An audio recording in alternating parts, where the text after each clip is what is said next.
ആലപ്പുഴ പെരുമ്പളം ദ്വീപിലെ ക്യാൻസർ ബാധിത കുടുംബത്തിന് കൈത്താങ്ങായി കേന്ദ്രമന്ത്രി സുരേഷ് ഗോപി. കേരള ബാങ്ക് ജപ്തി ചെയ്ത വീടിന്റെ ആധാരം സുരേഷ് ഗോപി പണം നൽകി തിരിച്ചെടുത്തു. ക്യാൻസർ രോഗബാധിതയായ 9 വയസ്സുകാരിയുടെ ചികിത്സ ഉറപ്പാക്കുമെന്നും സുരേഷ് ഗോപി പറഞ്ഞു. അർബുദബാധിതരായ ഭാര്യയുടെയും കൊച്ചുമകളുടെയും ചികിത്സയ്ക്കായാണ് മത്സ്യത്തൊഴിലാളിയായ രാജപ്പൻ വീട് പണയം വെച്ച് പണമെടുത്തത്.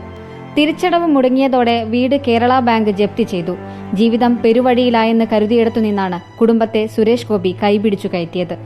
ബാങ്കിലെ 2 ലക്ഷത്തോളം രൂപ അടച്ച് ആധാരം തിരിച്ചെടുത്തു നൽകി. അവർക്ക് സമാധാനമായിട്ട് കിടന്ന് ഉറങ്ങണം, അതിനുള്ള സൗകര്യം ഒരുക്കാൻ പറ്റി, അത്രയേ ഉള്ളൂ. അർബുദ രോഗത്തെ തുടർന്നാണ് രാജപ്പന്റെ മകൾ മരിച്ചത്. മകളുടെ 2 പെൺമക്കളെയും സംരക്ഷിക്കുന്നത് രാജപ്പനാണ്.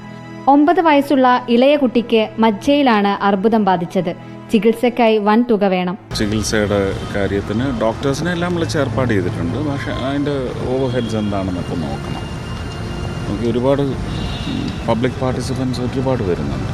എന്നെയും വിളിച്ച് ചോദിക്കുന്നുണ്ട് എന്താ ചെയ്യേണ്ടത്. അതെല്ലാം കൂടെ അവരെല്ലാം ഒന്ന് ക്രോഡീകരിച്ച് ഒത്തുചേർത്ത് കൊണ്ടുവന്ന് കുഞ്ഞിൻ്റെ അതുവഴി അതിൻ്റെ കുടുംബത്തിൻ്റെയും ജീവിതം കുറച്ചുകൂടി നല്ല രീതിയിൽ ആക്കാൻ പറ്റും.